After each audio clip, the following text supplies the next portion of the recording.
Hi guys, so welcome to our experiment number 4, so which is a grain size analysis using the hydrometer method. So as what I have said in the previous experiments, so if there is a passing more than 12% in the pan, so it's time for us to conduct the hydrometer method. So, in order for us to conduct the hydrometer method, so nagtujo na naman siya ni sieve, no, for sieve number 200, and we obtain this sample. Okay? So, the objective of this experiment is to familiarize the students with the method obtaining approximate grain size distribution of the soil, which is appreciable quantities of the soil that is passive number 200. So, the previous experiment class are the particle size distribution that is intended for the bigger sizes. So, since these particles are less than 0.074 mm in diameter, which is pino na jud siya kaadyo. So, in order to get the farther the diameter of this soil, we have to conduct the hydrometer method, which is relative to suspension of soil ang principle ni nga gamiton.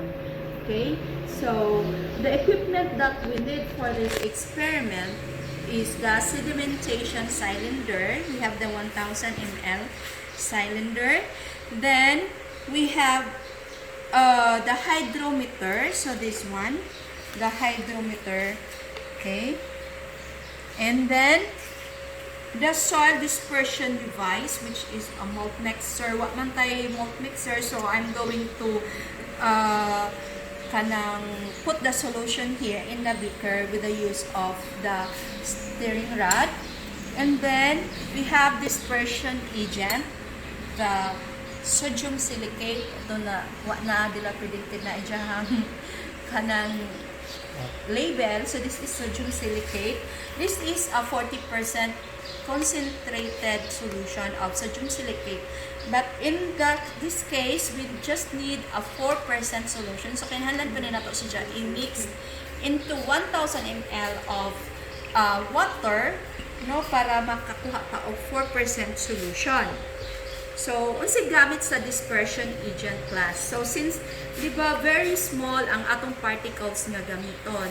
So, usually, if you're going to add water in this soil, ang nahitabo is magtibok oxygen. So, mura og ka nang magpilit-pilit. So, in order nga mawa tong mga soil lamps, o dili siya magpilit-pilit, so we need the aid of this dispersing agent. So, siya ang mabuwag-buwag sa soil. Nagagmay nga particle. Okay? And then, we have the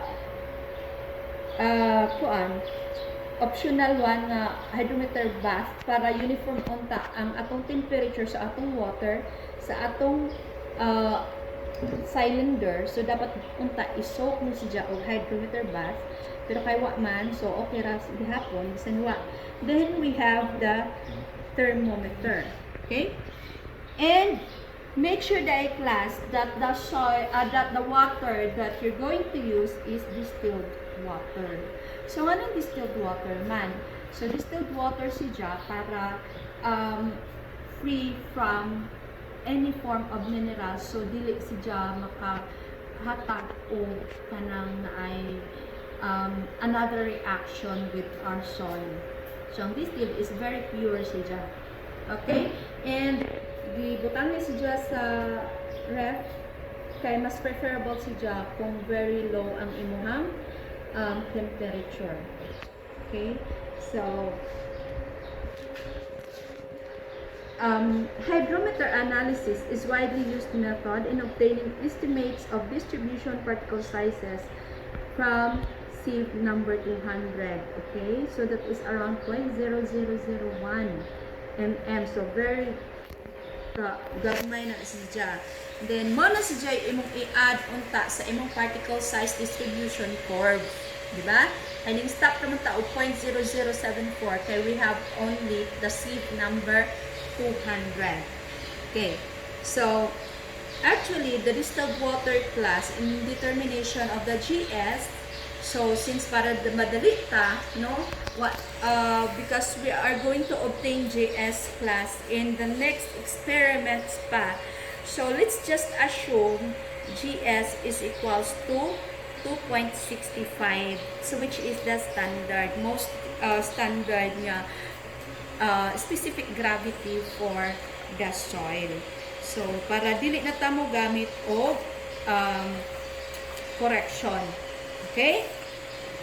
So, first, we need to weigh the sample. Ibut ang weight of the sample. Nga na naman sa boss, weight of the sample. Okay? So, weight of the sample. Atong i-0. Baliktad mo na. Dapat, akong baliktaran ta. Sige nga.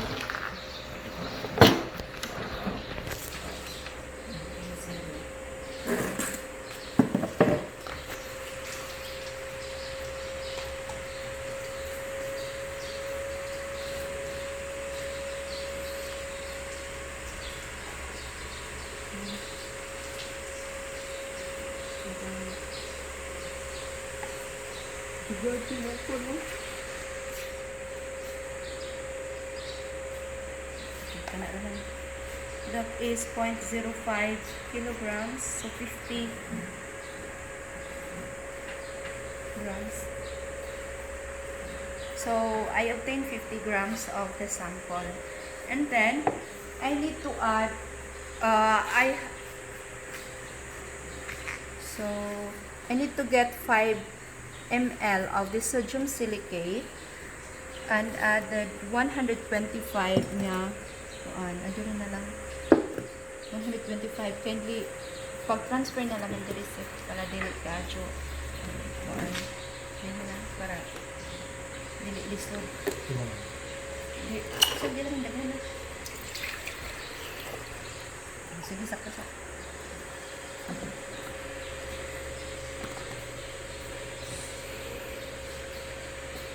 So I need to mix it, no, in order to get 4% solution.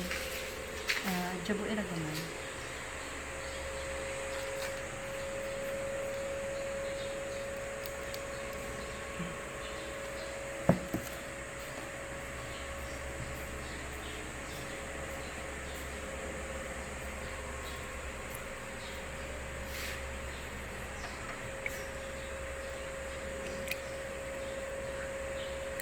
Now, careful plus ani nga solution sodium silicate kay katol ni siya.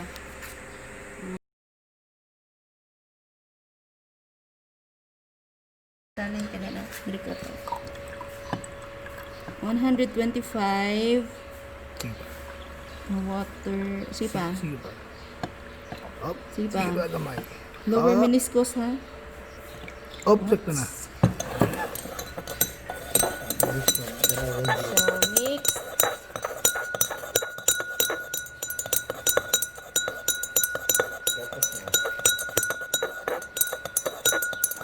Calcium. Okay, so I need to pour the soil here. So, if not tayo malt mixer para mas ma-mix jud si jag maadyo katong electrical, no, para ma-disperse ang mga soil. Ano yung pilit?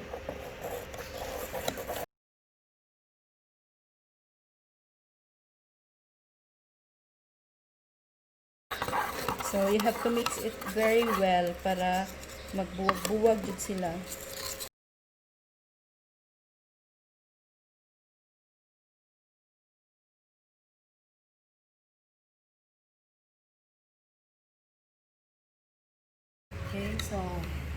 Okay, so I have already mixed, no, the soil and the with the solution of the sodium silicate.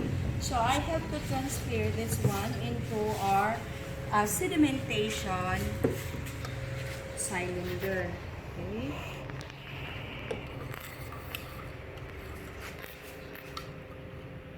So, you need to be careful in doing this para why kuan. Kalihog kasi. So, tilokon dyan ang piningkuan kay para dili maka-affect sa atong weight, sa atong sample na gigamit. Okay. So, kanan.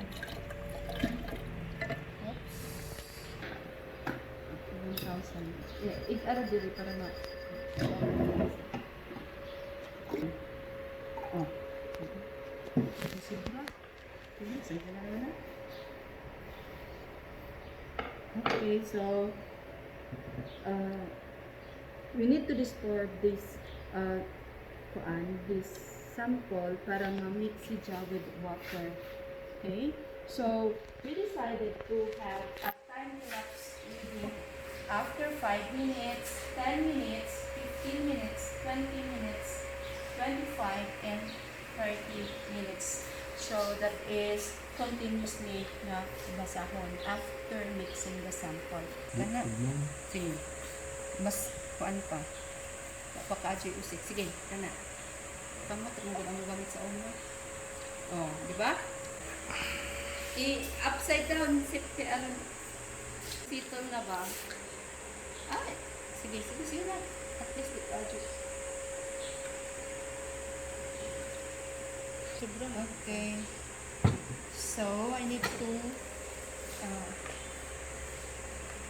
where's that one? Ano ito dirigyo? Asa ito po? Meron sa bus.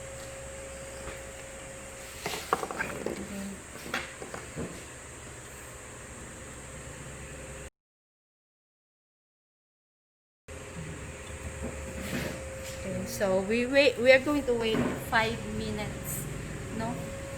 Para to get the reading of the hydrometer. Okay, so you need to read, no? So reading for this is 1.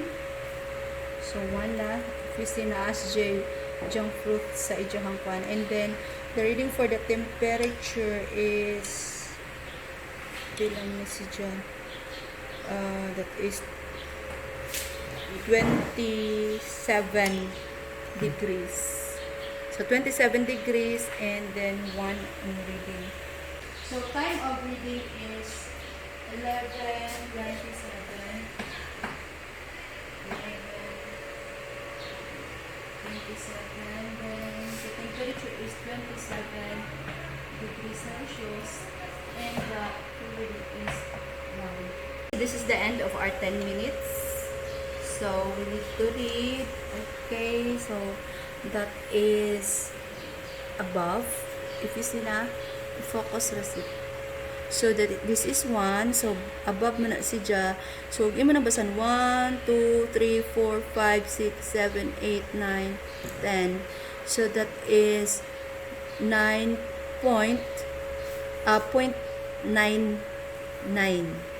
Okay, so that is 0.99. And then the kuan, ang ijahang temperature is 28 tanaw. That is na 28. Okay, so 28. So time of reading is 11:32. 28 degrees Celsius. And then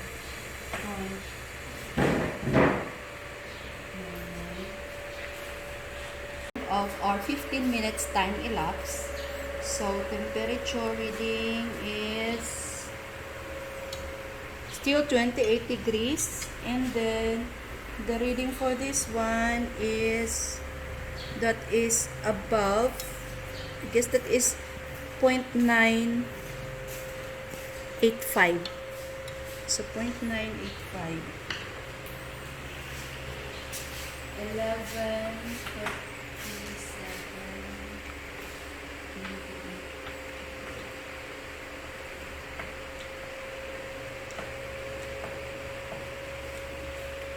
Okay, so end of our time elapsed 20 minutes.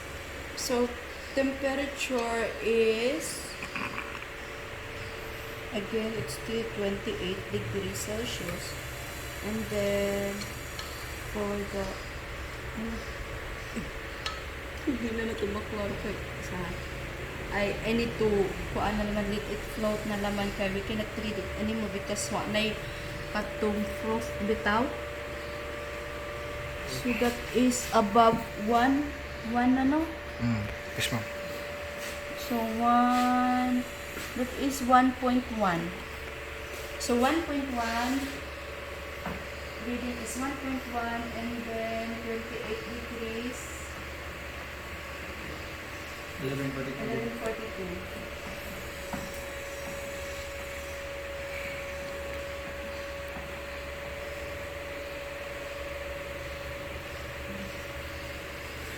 End of time for 25 minutes. So reading is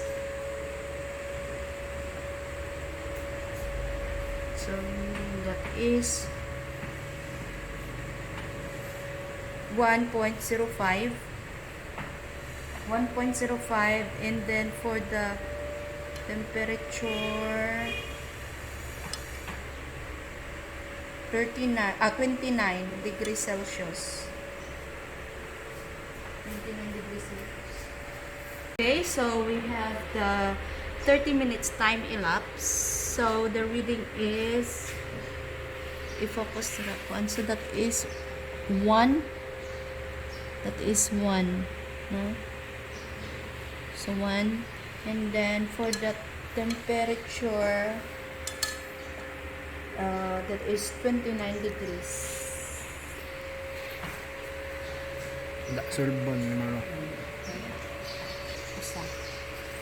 Okay, so we need to take it for the RC hydrometer reading. So to get the RC, so we have RC is equal to R actual minus 0 correction plus CT. Okay, so RC at 5 minutes equals the R actual is 1.0 and then minus 0 correction plus the CT. So ang CT ni mo class na din mo diri makita sa table. So this is the CT. Okay, CT. So temperature. So the temperature for 5 minutes is 27. So that is why you have the CT plus 2. 2.00. Huh? Yeah. 2. Okay. 2.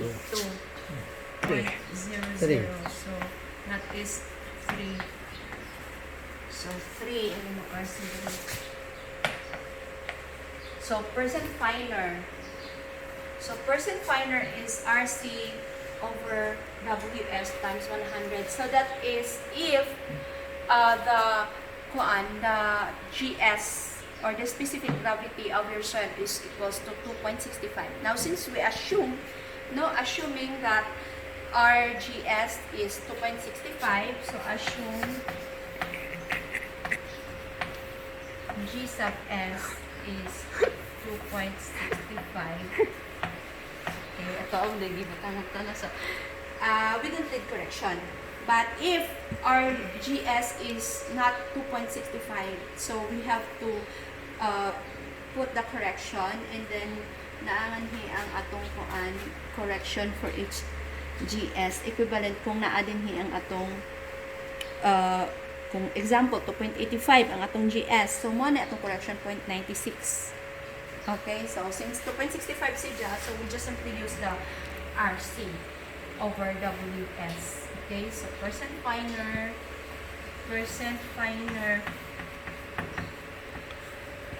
for the 5 minutes elapsed is RC is 3 over the weight of the sample ganina is 1. That is 50 0.40 grams. grams. Hindi. So,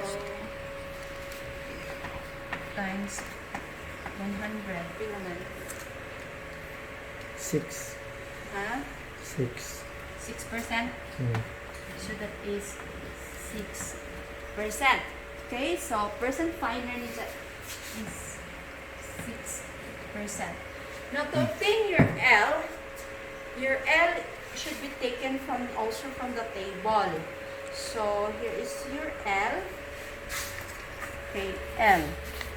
Okay, so we are going to use the RC here. So, RC, so since ang atong RC is 3, so your effective length is kani 15.028. So 15.8. So L over T. So your L over T. L over T mo. L over T is pila to? 15.8. Your time elapsed is 5 minutes. 3 point something. 3.16. Huh? 3.16. 3.16. And then again, the K will be obtained from the table. Okay, so ang table mo ni, so naka diri, the value of K is temperature versus your GS. So ang atong temperature for 5 minutes elapsed is 27. So 27, and then imo na siyang i-drag din 27, and then ang atong GS is 2.65.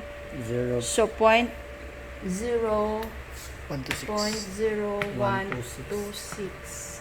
And then to get the diameter with the formula here, so it's D sub 5 is equals to K. K is 0.0126 Yes, ma'am. Yes, ma'am. times 3.6. your L over T is 3.16 raised to the power of 1/2. L may ibabaw. Di, ang L. L. L over T na to na. Sorry. Substitute na kada. So, kay gisolve naman mo ang L over T. So, what's the diameter? 3.6, no? 3.16, Power the power of of 1/2. 1.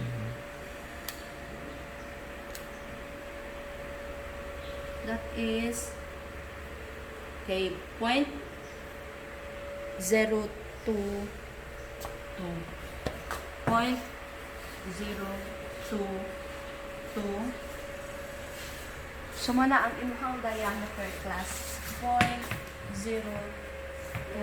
That is in mm. So, obviously, this one is much smaller compared to the previous experiment na 0.074 kay passing sieve number ko ano na siya passing sieve number 200. So logically smaller jud siya sa particle size. Okay, so you need to do the rest class, and then I hope you will enjoy calculating the exercise. Okay, so see you next experiment. Bye.